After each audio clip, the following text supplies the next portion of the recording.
la tarde de hoy, siempre Venezuela, Venezuela, siempre escuchando Pensando en Ti, con Maluma Fit Felipe Peláez. Hoy, a través de 1160 AM Radio San José y Radio Delfín en 1060 AM. En el Control Master saludamos a Alex Meneses. En producción saludamos a Vanessa Chacón, Gabriela Parra, Alan Peralta con registro nacional 0715, a Nancy Pacheco con registro nacional 0713. Saludamos también a Carlos Uzcategui, nuestro corresponsal en la zona de La Guajira. Feliz tarde, así iniciamos.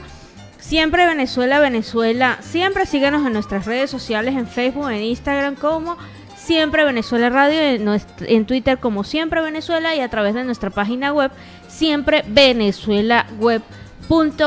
Bueno, por acá están reclamando que no saludó al Control Master de Radio Delfín. ¡Ah! Perdón, Robinson Cárdenas, un gran saludo. Y así iniciamos. Y así iniciamos esta primera ronda informativa. Muy buenas tardes. En Siempre Venezuela, Venezuela siempre es noticia, y el sector educativo y de salud respaldaron la convocatoria de Acuerdo de Salvación Nacional del presidente encargado Juan Guaidó. Ambos sectores solicitaron la aceleración del plan de vacunación de coronavirus. Trabajadores del sector de la salud y de la educación del Distrito Capital participaron en este encuentro sindical y gremial de Venezuela. En él, pues, anunciaron el total respaldo a la convocatoria que se inicia, Gabriela y audiencia, el 5 de julio, en medio del Acuerdo de Salvación Nacional propuesto por Juan Guaidó, presidente de la Asamblea Nacional electa en el año 2015. Así, pues lo ha venido denotando hoy el sector educativo y el sector salud. Continuamos con más información. Arrestan a 3 miembros de la banda El Apito por robar a médicos del CDI en Ciudad Bolívar. En la red social Instagram, el director del Cuerpo de Investigaciones Penales y Criminalísticas, el 6CPC, Douglas Rico, informó que los 2 de los antisociales fueron identificados plenamente, alias el Jeremy y alias el Salazar, fueron capturados. El líder de la banda delictiva, sin embargo, no reveló el nombre del tercer privado de libertad por tratarse de un menor de edad. Según Ríos, los antisociales ingresaban a la sede del CDI con armas de fuego para intimidar a los médicos integrantes del personal de salud de la misión cubana que allí trabaja. Bajo amenazas de muerte se apoderaban de sus equipos móviles y pertenencias de valor con la finalidad de venderlos para recibir dinero, pues, en divisas o en una moneda fuerte. Lamentablemente, la delincuencia común está desbordada por todo el territorio nacional, no solamente en el estado Bolívar, como en esta oportunidad se está relatando con este caso en específico, sino ya van varias oportunidades donde los centros asistenciales de salud son lamentablemente víctimas de estos robos a mano armada por parte de bandas organizadas o delincuencia común, como se suelen mencionar. Y con otras 20 muertes, pues ya son 670 los profesionales de la salud fallecidos por causas asociadas al COVID-19. En el estado Zulia lo hemos reiterado muchísimas ocasiones, muchísimas veces hemos dicho que el estado Zulia es el más perjudicado por estos fallecimientos en el sector sanitario. En 5 días murieron 6 médicos cirujanos y una enfermera de esa entidad. La ONG Médicos Unidos de Venezuela ha informado que entre el 16 y el 21 de junio se perdieron la vida 20 profesionales de la salud debido a estas circunstancias del COVID-19. Se recibe información de 20 nuevos fallecimientos del personal del sector salud con criterios para COVID-19 para llegar así a una cifra de 670. La semana pasada veníamos con una cifra de 651 fallecidos. Mientras que voceros oficiales han reportado que 2.973 fallecidos totales en el país. Esto lo ha venido señalando en una cuenta en Twitter la organización. Y una cifra que se viene sumando anterior que había ofrecido la organización, que ascendía a 671. Sin embargo, Médicos Unidos de Venezuela ha precisado que un profesional había sido incluido en la lista de fallecidos el 15 de junio. Fue retirado de la misma para verificar que no estaba activo en ese momento. Los profesionales de la salud fallecidos Estos nuevos fallecidos corresponden a 12 médicos cirujanos, de ellos 6 del estado Zulia, 2 del estado Carabobo, 1 del estado Lara, 1 de Falcón, 1 de Aragua y 1 de Barinas. También fallecieron 7 enfermeras distribuidas en Zulia, Vargas, Lara, Yaracuy, Mérida, Anzoátegui y Carabobo, con un deceso en cada entidad mencionada. Asimismo, también perdió la vida por COVID-19 un dirigente sindical del sector de la salud del Distrito Capital. La entidad más afectada hasta el momento por COVID-19, con cifras dadas por la ONG Médicos Unidos de Venezuela, no por las cifras que está dando el gobierno, porque si fuese por las cifras que está dando el gobierno, diría que solo han fallecido 2 médicos, ¿sí? La cifra ha aumentado total y el distrito, el Zulia, el estado Zulia, el Distrito Capital, siguen siendo esas entidades con mayores pérdidas profesionales de la salud, de acuerdo a esta lista que viene presentando Médicos Unidos de Venezuela. Esto, Gabriela, es lamentable, ya que no se quiere dar por entendido, que el gobierno quiere entender que debe vacunar a quienes están en la primera línea, a esos médicos que están dando su vida. El día menos pensado, porque la vida es lo único que tenemos, no tenemos comprada, que le toque a uno de sus familiares del gobierno y no encuentre ese especialista porque usted, gobierno de facto de Nicolás Maduro, no quiso aplicarles la inmunización a este personal de sanidad, pues usted va a pensar, pero después de 60 años, porque la inmunización va a demorar entre 50 y 60 años en Venezuela, así como van las cifras. Y si las cifras siguen aumentando con las pérdidas médicas, las pérdidas de salud, lamentable situación. Así es, a esta hora en Siempre Venezuela, siempre vamos con el primer reporte de nuestro compañero Carlos Uzcategui, el Miura. Saludos cordiales, una feliz tarde para todos desde Barranca, departamento de La Guajira. Carlos Uzcategui, el Miura, para el programa Siempre Venezuela, Venezuela Siempre. Saludo cordial a mis buenos amigos Nancy Pacheco, Alan Peralta, Gabriela Parra y ese gran equipo de producción en tan importantes emisoras. Marte, Caribe, alta ocupación en UCI, ponen alerta a Córdoba. Directivo de FECODE, Nelson Alarcón, salió del país por amenaza junto a su familia. Cifra de fallecidos por COVID-19 en Colombia habría superado las 700 fallecidos en un día. Bomberos atienden emergencia en camión que se estaba incendiando en la vía Maicao-Paraguachón en la frontera colombo-venezolana. Funcionarios del Instran protestaron por embargo de 490 millones de pesos. Congresistas serán vacunados para que vuelvan a sesionar presencialmente. Ley de transición energética fue aprobada en el Congreso y pasa a sanción presidencial. Insólito. Más de 10.000 muertes se hubieran podido prevenir, lo dice el presidente Iván Duque Márquez sobre las víctimas del COVID-19. Casa por cárcel a 7 personas señaladas de lavar 58.000 millones de pesos. Aprobado proyecto de ley que define precio de la sobretasa de gasolina. Rifirrafe entre Cabello y Carrillo por caso polémico militar. Nairo Quintana está optimista de cara al Tour Francia 2021, pero también estará Superman López, uno de los líderes de Movistar en el Tour de Francia. Ingrid Betancourt pidió a Iván Duque no estigmatizar la protesta en la antesala de su cita con la FARC. Colombia ha recibido más de 1.000 millones de intentos de ciberataques en el 2021, siendo Colombia canceló 19 proyectos en el final de la agenda legislativa. Medellín alista cumbre sobre el empleo juvenil. Lluvias provocaron deslizamientos y caída de árboles en Medellín. A Puerto Brisa llegaron las hélices del Parque Eólico Guajira 1 desde Europa.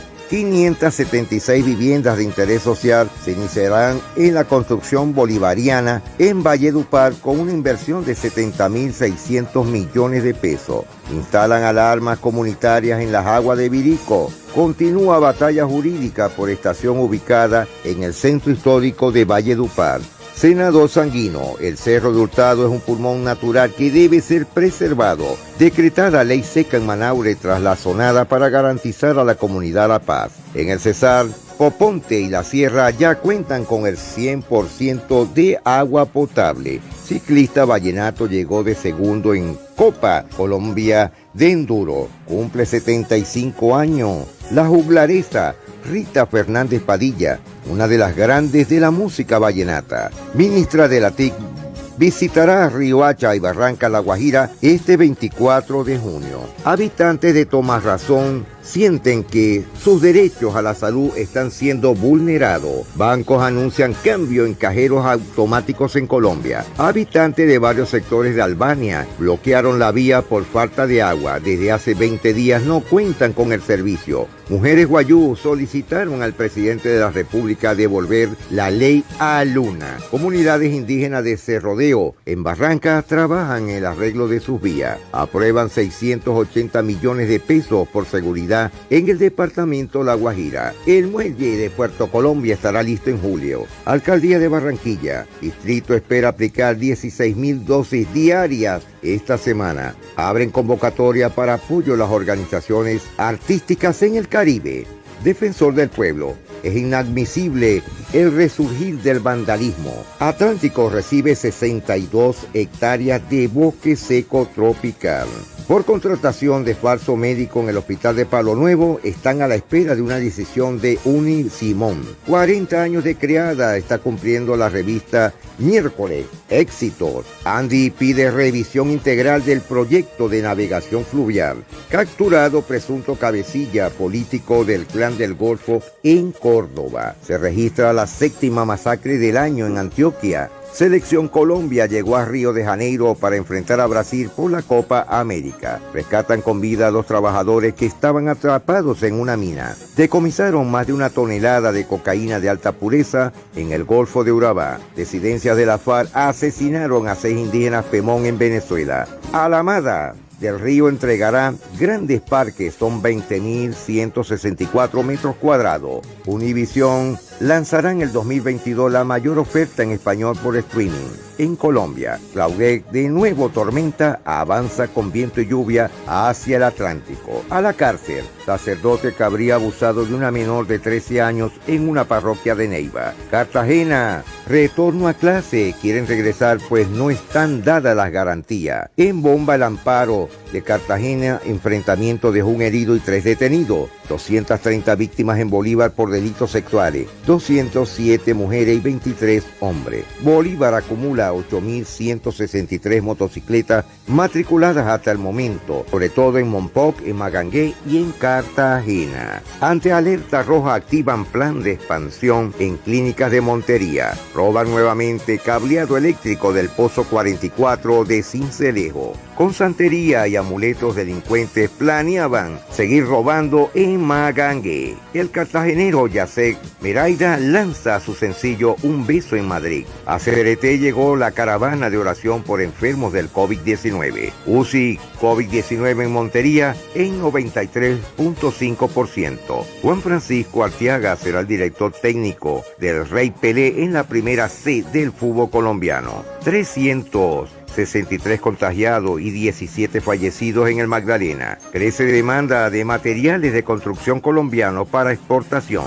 En el sur del Magdalena provocan afectaciones las lluvias en 10 casas. Alcaldesa Virnalesi Johnson adoptó nuevas medidas para reforzar la seguridad en Santa Marta. En el archipiélago de San Andrés, su gobernador dejó claro que fue positiva la primera fase de vacunación, que superaron más de 20.000 personas inoculadas de las 30.000 estimadas, para acercarse a la inmunización de rebaño en la isla San Andrés, y se sumaron 11 casos de COVID hasta el momento. Hoy regresan a clases virtuales los estudiantes de la Universidad del Atlántico. Bogotá, 3 millones de vacunadas aplicadas y una ocupación UCI en 97.6%. Michelle Bachelet se pronunció sobre protestas en Colombia. Santander, atacaron a grupo de policías en Cúcuta con cajas explosivas. Retienen a influencer La Liendra en aeropuerto de Dubái. Orgullo paisa, carriera antioqueño, patrimonio cultural de Colombia. Carlos Ucategui, el Miura, retornando a los estudios. Bueno, y este fue el primer reporte de nuestro corresponsal Carlos Uzcategui desde Barranca, departamento de La Guajira. Seguimos en Siempre Venezuela, Venezuela siempre es noticia. Exigen que migrantes venezolanos puedan votar en unas eventuales elecciones. La oposición, dirigida por Juan Guaidó, exigió el día de hoy que se le permita a los migrantes venezolanos, que suman más de 5 millones a nivel de todos los países que han sido países de acogida de acuerdo con la ONU, para que por favor se pueda realizar la votación en todos estos países y el venezolano que es migrante y que tuvo que salir de Venezuela pueda participar en los posibles comicios. El comunicado dice de la siguiente manera: exigimos a los países de acogida que permitan a los venezolanos participar en los procesos de sufragio en elecciones venezolanas. Esto sin que se les exija otro requisito más que el de la cédula de identidad. Dice el acuerdo firmado por todos los directivos o todos miembros de la oposición o del mandato interino de Juan Guaidó. El acuerdo fue suscrito en conmemoración al Día Mundial de los Refugiados y en apoyo al Día Internacional, al apoyo internacional recibido por los venezolanos que han salido del país. Eso es, digamos, un avance, sí, de lograrse, para que nosotros, los que ya no estamos dentro del territorio, podamos ejercer ese derecho al sufragio que sucede en cualquier elección normal en cualquier país que saben que tiene población foránea o población fuera de su territorio. En medio de esa connotación que realiza el presidente encargado Juan Guaidó, también ha hecho llegar a través de la Asamblea Nacional de la República Bolivariana de Venezuela ese acuerdo de conmemoración del Día Mundial de los Refugiados y de ese apoyo internacional que se recibió y del cual, pues, Arreaza vino a decir y mostró que por qué tenían que decir que Venezuela estaba pasando por una crisis. Ante esto, se ha considerado y ha considerado la Asamblea Legítima, la del 2015, en cabeza del presidente Juan Guaidó. Dentro de esas consideraciones, acordaron reconocer la solidaridad y la regularización de los venezolanos en los países de acogida, agradecer esa colaboración a la comunidad internacional. Ese es como ese segundo acuerdo que se realizó. Ese tercer acuerdo es exigir a los países que se permitan todos los tipos de proceso, y dentro de un cuarto y quinto es sumar esos esfuerzos conjuntos que permitan a los venezolanos vacunarse en los países en los cuales están en acogida, y quinto, dar la publicidad a todo el tema del acuerdo de salvación nacional. Esto en medio de agradecimiento de este foro, de realización de esto que se buscó para los refugiados y los migrantes venezolanos que necesitan ese apoyo, que la suma y la cantidad fue bastante, y de la cual pues el gobierno venezolano dice: no, es que Venezuela no necesita ese tipo de recursos. No entendemos por qué la comunidad internacional y esos 159 socios aportantes para estos refugiados, ¿por qué mencionan a Venezuela si Venezuela está bien? Si la economía de Venezuela es una de las mejores economías. Entonces, ahí está ese resultado de cómo se está mostrando el acuerdo de salvación nacional, de cuándo inicia ese proceso, porque acuérdense también que este proceso va en cabeza de poder mirar esas elecciones, esas mega elecciones que vienen para el 21 de noviembre, que es llamar a la sociedad civil, mirar ese acuerdo con todos sus objetivos y todas sus condiciones, y poder lograr en Venezuela la democracia, unas elecciones libres, unas elecciones justas, poder recobrar la soberanía venezolana. Eso es lo que se está buscando a través de este acuerdo nacional. Así es, Nancy. Bueno, y hablando un poco de la economía y de las cosas que pasan en Venezuela, Fedecámara hace la solicitud que por favor se vuelvan nuevamente a activar los vuelos Zulia-Caracas. Esto, aunque usted no lo crea y va a parecer así como una exageración, realmente se hace necesario por lo siguiente. Sabemos que el gobierno de Nicolás Maduro se ha encargado de volver a centralizar todo en Caracas, todo, cualquier cosita que usted quiera hacer a nivel legal, todo el gobierno de Nicolás Maduro se ha encargado de volverlo a centralizar. Ya teníamos un proceso o un camino andado con respecto a la descentralización para que cada estado o los miembros o los habitantes de cada estado pudieran hacer libremente ciertas diligencias. En este caso estoy hablando específicamente de las diligencias relacionadas con formación de empresas, solicitud de crédito, todo lo que tenga que ver con la empresa privada, CENIA, pago de impuestos, todos estos temas, la conformación de la empresa, de la firma, documentos, registros, legalización, todo este tema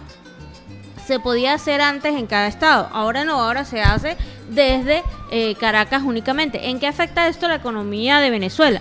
Bueno, que una persona que quiera crear una empresa tiene que viajar 10 horas ahorita actualmente, ya que no hay vuelos por tema pandemia, tiene que viajar a Caracas, 10 horas de ida, 10 horas de regreso, 2 horas dura el trámite, y entonces son 22 horas perdidas, 22 horas que se puede invertir un emprendedor o un empresario en hacer otras cosas relacionadas con la economía de Venezuela. Lamentablemente, pues esas son las consecuencias de volver a centralizar todo en Caracas. Y a esta hora, en Siempre Venezuela, Venezuela Siempre, vamos a nuestra primera pausa comercial y musical. Y con este tema iniciamos la segunda hora de programa en Siempre Venezuela, Venezuela Siempre. Y así iniciamos este triple enlace en Siempre Venezuela, Venezuela Siempre, a través del dial 1160 Radio San José de Cúcuta, de nuestras redes sociales oficiales. Síguenos en Facebook, en Siempre Venezuela Radio, en Instagram, @Siempre Venezuela Radio, y en Twitter, @Siempre Venezuela, y en la página web www.siemprevenezuelaweb.com. Y en ese triple enlace con la voz de la Gran Colombia 1400 AM, saludar en el Control Master al señor Víctor Márquez, y con Aruba Estéreo 91.5 FM. Y en esta ronda informativa iniciamos de esta manera. Bueno, así va el proceso electoral denominado Mega Elección, que se desarrollará en el mes de noviembre en Venezuela. La nueva Junta Directiva del Consejo Nacional Electoral sigue dando pasos hacia la Mega Elección llamada para el 21 de noviembre. Especialistas en temas electorales y actores de oposición, sin embargo, aseguran que se ha incurrido en ilegitimidades de ejercicio que se suman a las de origen atribuidas al nuevo árbitro electoral, cuyos miembros fueron designados por la Asamblea Nacional electa el 6 de diciembre, que algunos han denominado Asamblea Nacional Chavista. En los pocos más de 5 meses que quedan para la celebración de estas elecciones, en opinión del expresidente del CNE, Andrés Caleca, hay tiempo de mejorar sustancialmente las cosas, lo suficiente para que este proceso electoral realmente llame o incentive a las personas a participar. Pero para ello advirtió Caleca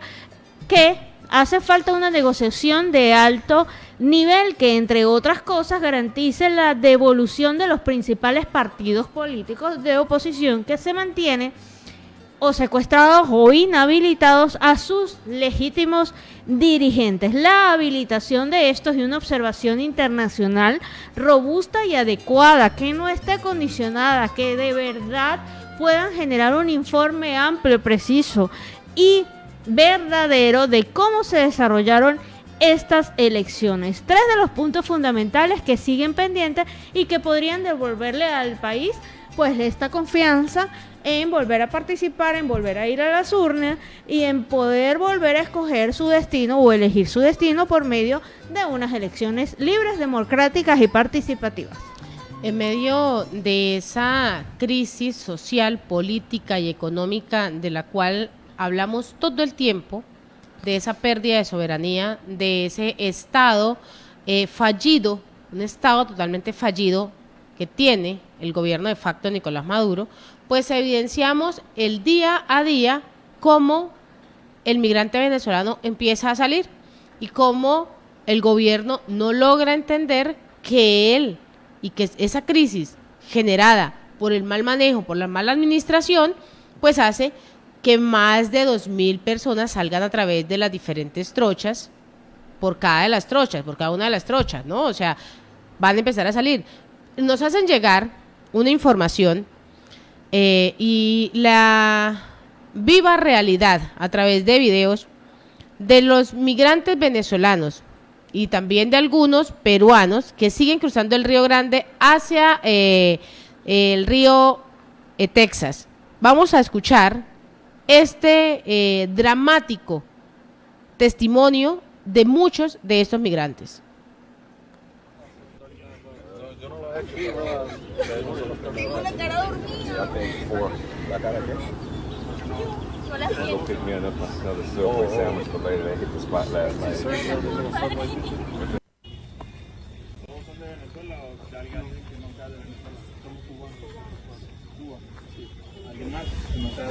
Venezuela.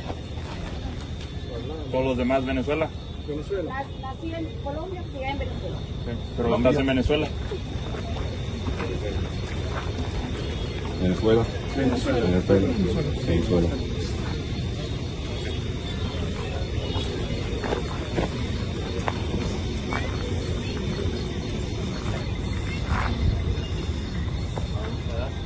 Like what?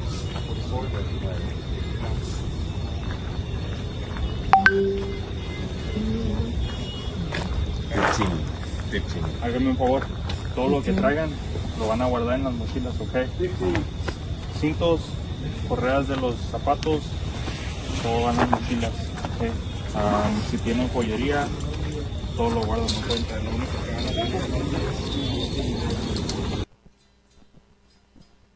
Si te vas a dejar esos pantalones, si no... Si lo...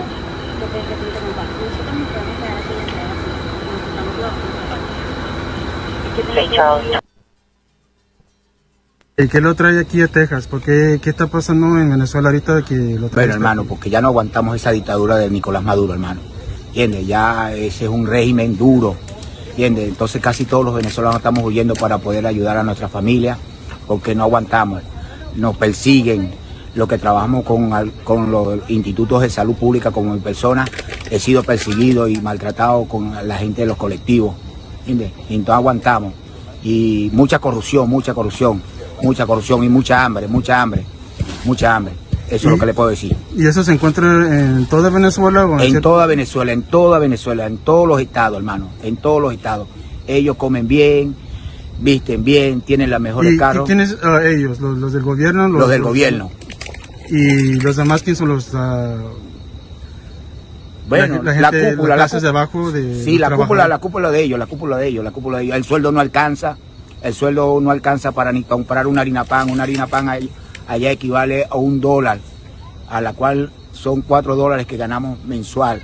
Y no nos alcanza para comprar nada, Algunas veces comemos yuca con sardina, yuca sancochada, yuca con mantequilla, lentejas, y nos alcanza cuando ellos, el señor Nicolás Maduro y su cúpula están comiendo bien y mintiéndole al pueblo, ¿entiendes? Ya está bueno, queremos libertad, Venezuela quiere libertad, Venezuela quiere ser libre, que se vaya de Venezuela y toda la cúpula de la masa mayor de todos ellos, hermano. Eso es todo lo que puedo decir.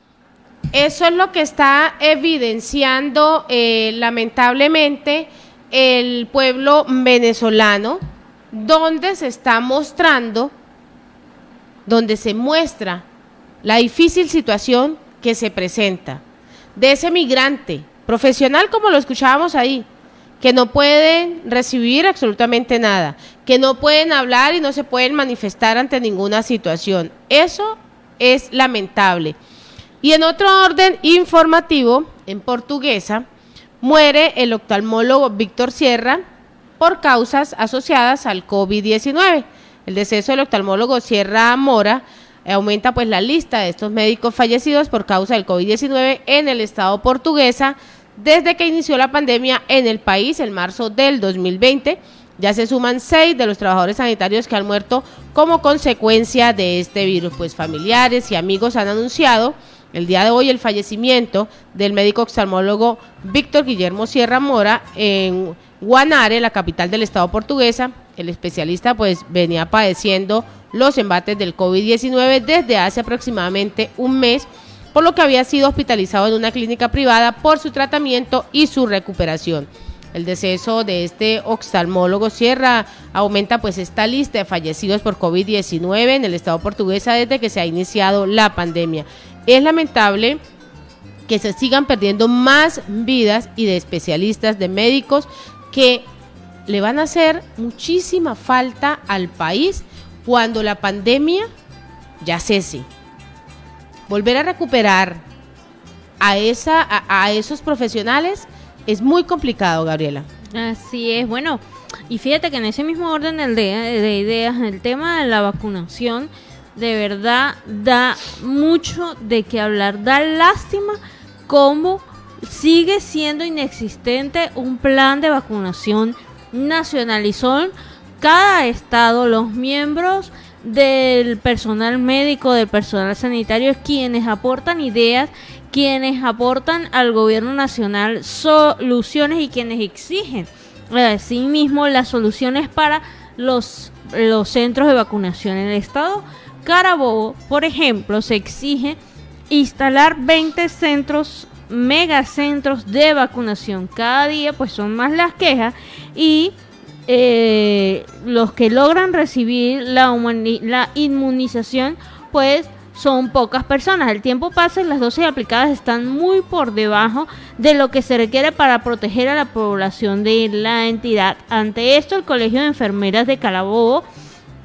Julio García, son claros: se necesitan vacunar entre 16.000 y 18.000 personas al día para poder llegar a la meta. García aseguró que es necesario que se instalen 20 megacentros de vacunación en Carabobo, en los que se recibirían 600 y 800 personas al día, para que llegado el mes de diciembre se pueda llegar al 70% de población vacunada. Y si se hacen por parroquias, pues va a ser mucho mejor, porque el proceso va a ser aún más descentralizado y podemos tener entre 40 o 50 puntos de vacunación. Y también deberían existir jornadas en centros comerciales, plazas y hasta en las mismas playas. Los médicos y los enfermeros de Carabobo hicieron ya un plan de cuáles serían esos centros comerciales, esas plazas, esos hospitales por parroquia que pudieran estar siendo habilitados para esta vacunación. Ya no hay excusa de no sé dónde voy a poner, con quién voy a contar. Los mismos médicos y enfermeros de ese estado se están organizando, así lo están empezando a hacer en cada uno de los estados de Venezuela. Ahora falta ver la voluntad del gobierno de Venezuela en asignarles su dotación de vacunas, su dotación de jeringas, su dotación de guantes, su dotación de todos los insumos necesarios para llegar a cabo la instalación de estos megacentros. En Carabobo dicen los enfermeros y médicos que mínimo 20 megacentros. Pero si se pudiera hacer por parroquia para evitar la movilización de gente, sobre todo en semana radical o semana flexible y todos estos temas de movilidad, pues el número aumentaría de 40 a 50 megacentros de vacunación. Ahora sí, vamos, Alex, con el video que nos hacen llegar para mostrar un poco a nivel musical cómo es el tema migratorio.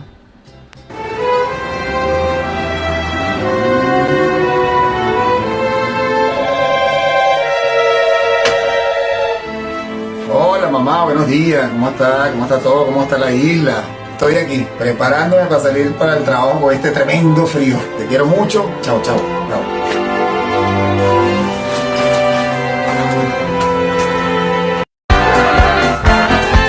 Estoy aquí, finalmente después de tanto andar.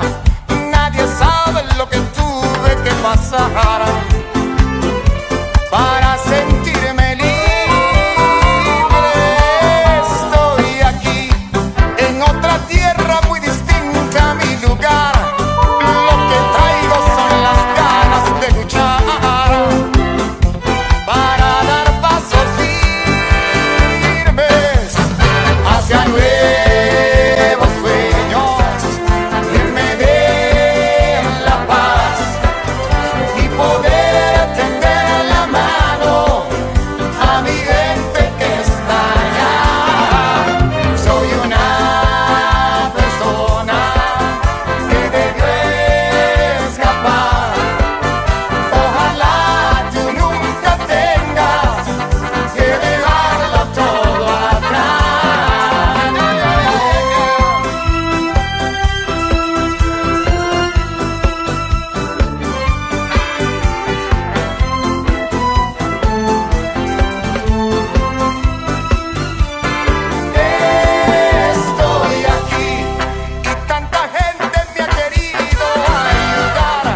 Bueno, y este tema fue realizado en conmemoración de esos migrantes y refugiados. Es un tema, un video que está rodando en las diferentes redes sociales y que muestra la realidad de ese migrante, de ese refugiado que sale de su país, que deja su país, que deja absolutamente todo.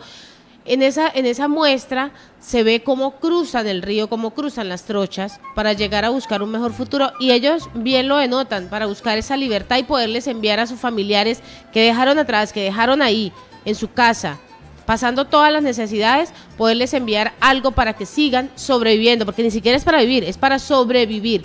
Y así, en Siempre Venezuela, Venezuela Siempre, vamos a una pausa comercial y musical. Ya regresamos. En Siempre Venezuela, Venezuela Siempre es noticia, con este tema bien importante, la gaita, que a mí me gusta, del gran Coqui Bacoa. Y así iniciamos este cuarto pedazo de la torta de Siempre Venezuela, Venezuela Siempre es noticia.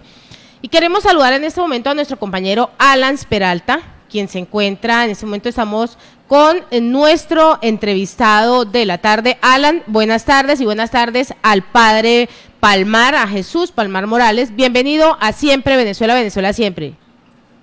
Gracias, saludos Alan, a Nancy, un abrazo, bendiciones para todos, paz y bien.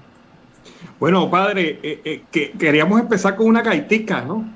Para recordar esa tierra amada, esa tierra querida por usted, ¿no? Y de verdad sí, gracias.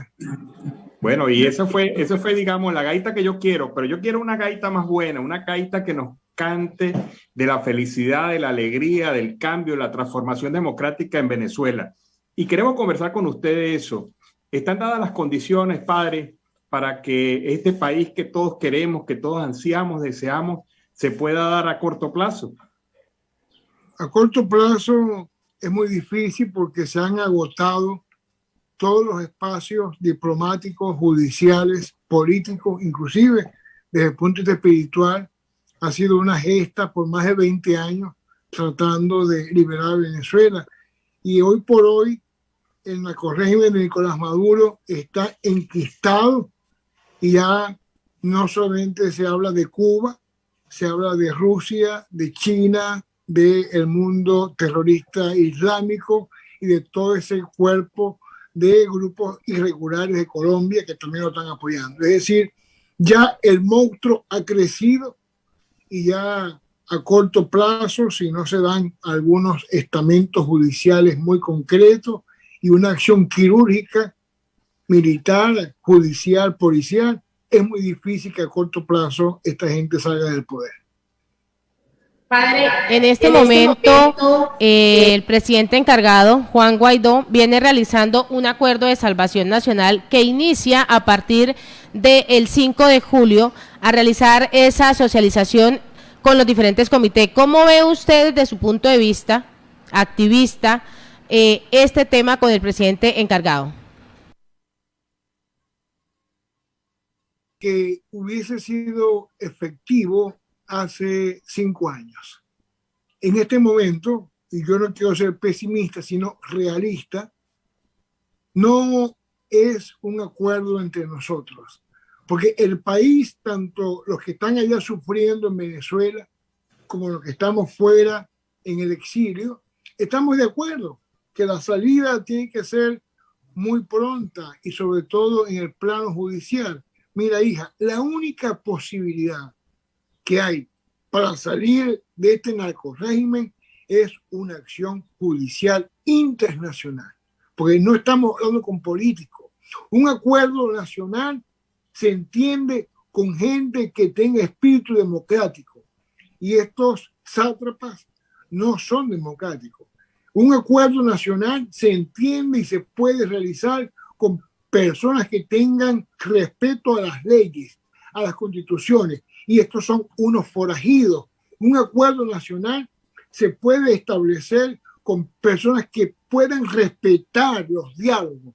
Ya tú ves los 7 intentos que han hecho de mesas de diálogo y todos han sido fracasados. Y los únicos acuerdos que se lograron, ninguno de esos se cumplieron. Entonces estamos hablando con gente mentirosa, con gente que engaña, con gente fraudulenta, con gente terrorista, con gente que sencillamente son unos delincuentes investidos de autoridad. Y con esa gente no se puede hablar. Así de sencillo. Ahora bien, padre, ¿cómo observa usted esta situación de una oposición totalmente dividida? Porque hay algunos que opinan la necesidad de ir a elecciones, hay otros que dicen que no se puede ir a elecciones. Para poder llegar a un cambio político en Venezuela se necesita la unidad. ¿Estamos muy lejos de esa unidad? Nunca hemos estado en una unidad perfecta.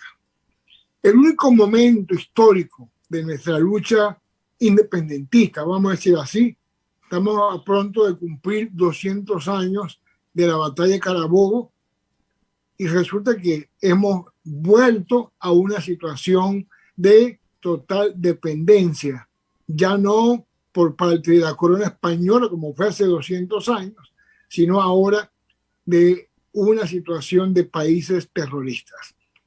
Nunca hemos tenido una unidad perfecta. El único momento histórico que hubo integración partidista, que es muy distinto, fue cuando hubo las elecciones Chávez-Capriles.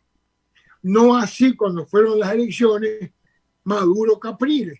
Es decir, el único momento en que históricamente la oposición partidista se unió fervorosamente fue en diciembre del 2012, cuando se dieron las elecciones Hugo Chávez, Enrique Capriles Landowski. Ya después se desintegraron y ya después hubo una total situación de división y ya dejamos de tener una tarjeta, un nombre, un partido, un signo, una mesa. En este momento, Venezuela se encuentra en un estado totalmente fallido. ¿El éxodo venezolano de migrantes ha beneficiado en algo al gobierno venezolano? Por supuesto, eso es lo que ellos buscaban.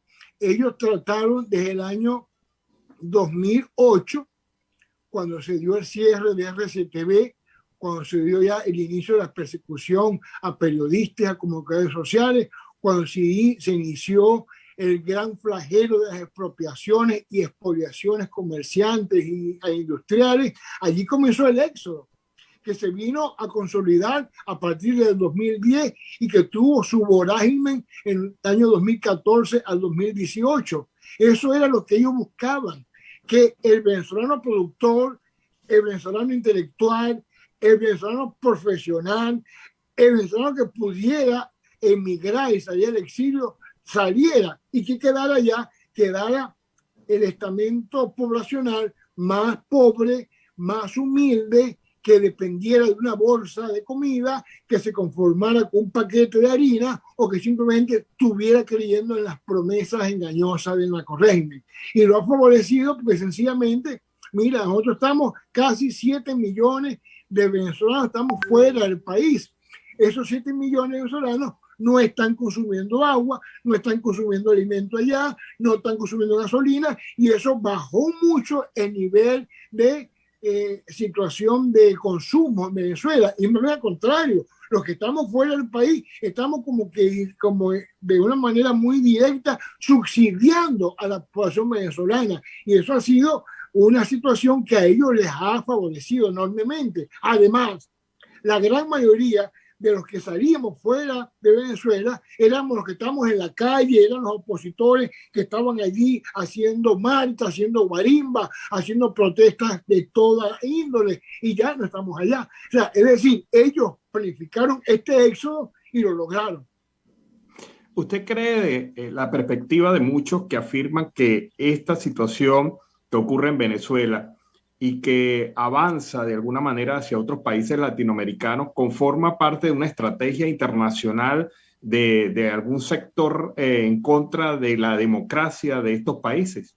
Por supuesto, mira, el Grupo Sao Paulo, hoy concentrado en el Grupo Puebla, no es otra cosa que una caterva de antidemócratas, de comunistoides, totalitaristas, que han diseminado en América y en otros países del mundo entero, llevando esta situación de un régimen de facto a cada país, montándose en la democracia montándose a nivel eleccionario y luego enquistándose allí, haciendo cambios bruscos en la Constitución y atornillándose en el poder, como pasó en Nicaragua, como está a punto de pasar en Perú, como quiso estar en Argentina y volvieron a repetir, como hubo en Brasil, ellos pudieron salir adelante, lo que hubo en Ecuador y salieron adelante, pero casos como Venezuela, como Cuba, Nicaragua, son casos que ya es muy difícil la salida electoral porque ellos no creen en elecciones, ellos dominan todo el aparato electoral. Ahí la única salida que hay en Venezuela, en Cuba o Nicaragua es una salida militar, pero con acción quirúrgica, así de sencillo. Y eso se está diseminando y está creciendo el lado izquierdoso, comunistoide en algunos países, por esa sencilla razón de que los demócratas, el pueblo que puede ejercer el derecho al voto, no lo hace. Y entonces ellos sí se arman para montar sus aparatos electorales y poder ahondar en las elecciones. Pasó en Perú. En Perú la mayoría de la gente no fue a votar. ¿Por qué? Porque el voto era o para Keiko Fujimori, que tiene su situación de antecedentes de corrupción, o para este Pedro Castillo, que es narcosocialista. Entonces imagínate tú, ¿por quién votar? Deciden o no votar. Y mira, ¿cómo es posible que un país como Perú, cuyo presidente primero fue Antonio José de Sucre, vaya ahora a tener a un terrorista comunista de presidente? Hemos ido un retroceso total en la historia. ¿Pide, padre, salir como exiliado o lo saca el mismo gobierno? ¿Usted en algún momento pensó o salgo como exiliado o estoy como preso político? ¿Cuál fue ese pensamiento?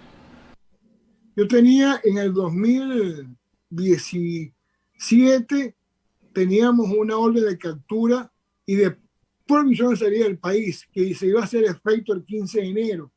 Y desde el 28 de diciembre, que fui notificado de esa situación, yo tuve que indiscutiblemente salir del país. De lo contrario, el 15 de enero ya yo estaba preso en los calabozos del SEBIN. Y por supuesto, yo no iba a ser un preso político que me iba a enquistar allí en un calabozo y a podrirme ahí en una cárcel de ellos. O sea, yo nunca hubiese querido ser un preso de ellos, porque sencillamente es un secuestrado allí con toda clase de tortura. Ya lo habían hecho 7 veces. 7 torturas tuvimos en Venezuela. En varias oportunidades me estuvieron detenidos y esta vez ya era una acción judicial directa y formalmente establecida a través de la Fiscalía y de lo que era el Consejo de Judicatura.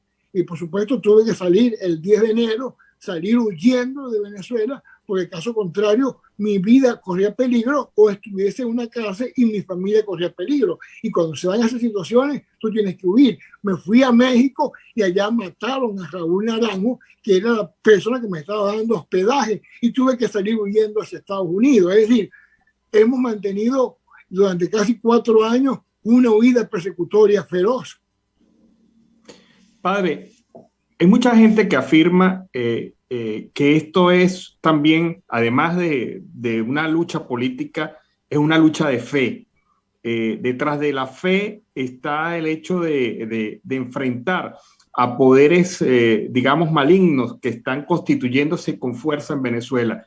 Escuchamos recientemente que en Venezuela se piensa realizar una ceremonia, digamos, de oscurantismo en el pleno campo de Carabobo para un poco magnificar las deidades de estas personas que están actualmente en el poder. Usted como hombre de fe, ¿cómo ve esta situación? Mira, Hugo Chávez Frías en el 2002, en mayo del 2002, hizo un pacto fáustico. Yo soy testigo de excepción de ese pacto fáustico. Eso lo enroscó hasta 10 años de poder. En el 2012, ese pacto fáustico diabólico lo saca no solamente del poder a él, sino que lo saca de la vida humana. Pero deja allí la secuela y esa herencia terrorista narcotraficante en Venezuela a través de la imposición del actual sátrapa usurpador Nicolás Maduro Moros. Hasta el 2021, desde el punto de vista espiritual, ellos tenían vigencia. Ese pacto fáutico tenía a Hugo Chávez Frías hasta el 2012 y su proceso de gobierno a través de sus seguidores tenían vigencia hasta el 2021. En octubre del 2021, ese pacto fáutico tiene vencimiento. ¿Y qué han hecho hoy en Venezuela? Han tratado de renovar esos pactos diabólicos y esa especie de amarre espiritual satánico con los actos que van a realizar ahora en la batalla en el campo Carabobo con motivo del bicentenario de la batalla de Carabobo. Y están convocando una serie de congresillos de esoterismo a través de palomayombe y a través de amarraduras espirituales que están allí tratando de lograr que ese pacto que estaba hasta octubre del 2021 sea hasta mayo del 2035. En ese ambiente está. La lucha no solamente en Venezuela es política, ni económica, ni militar, ni mucho menos diplomática. Es una lucha espiritual, es del bien contra el mal. Y no solamente es el bien contra el mal, es un sector diabólico que maneja muy bien la manipulación ideológica de las religiones pseudo-esotéricas para imponer sus fechorías como lo hicieron en Cuba. En Cuba funcionó. Fidel Castro y Raúl Castro pudieron a través de la santería cubana poder realizar una especie de imposición política.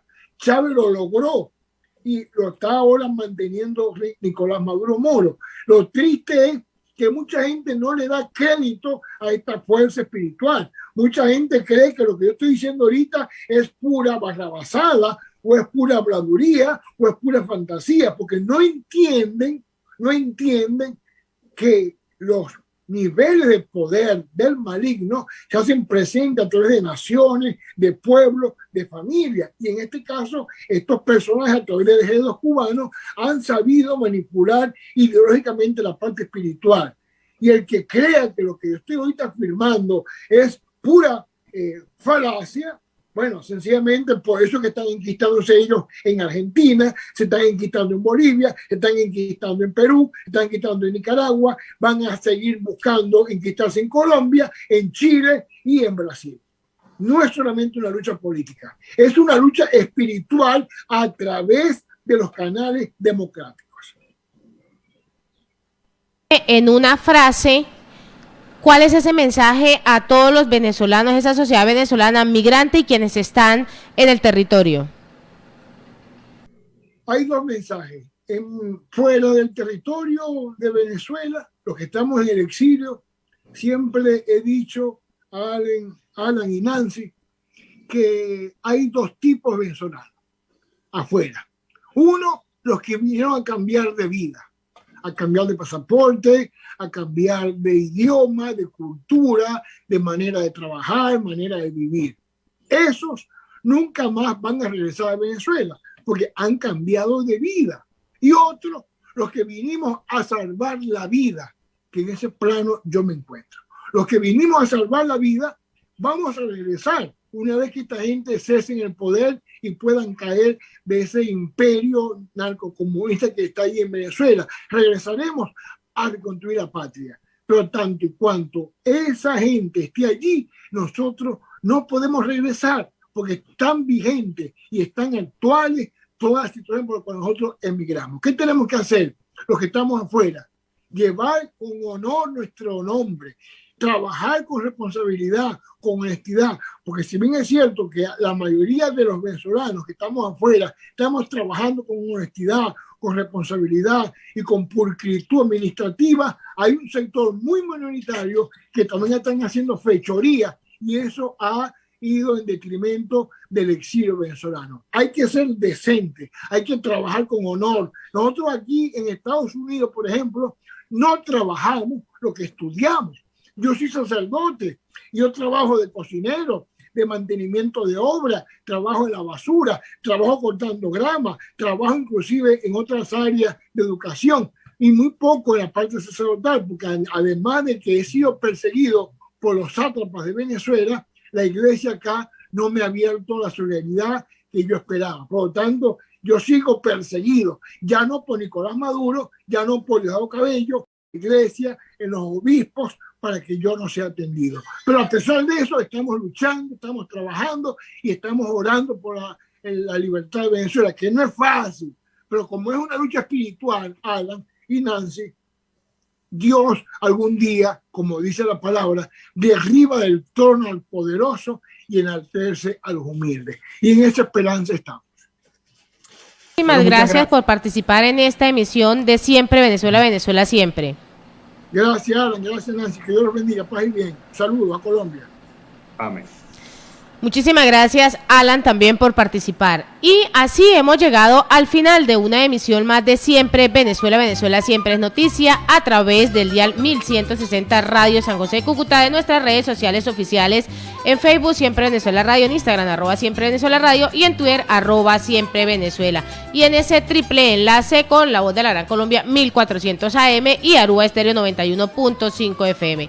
Agradecer en el Control Master a Alex Meneses, dice que Alexander, ya le cambié el nombre a Alex Meneses, al señor Víctor Márquez, en la producción a Vanessa Chacón, Gabriela Parra, Alan Peralta con Registro Nacional 0715 y quien les habló, Nancy Pacheco, con Registro Nacional 0713, el Colegio Nacional de Periodistas, Seccional Norte de Santander. Hasta mañana.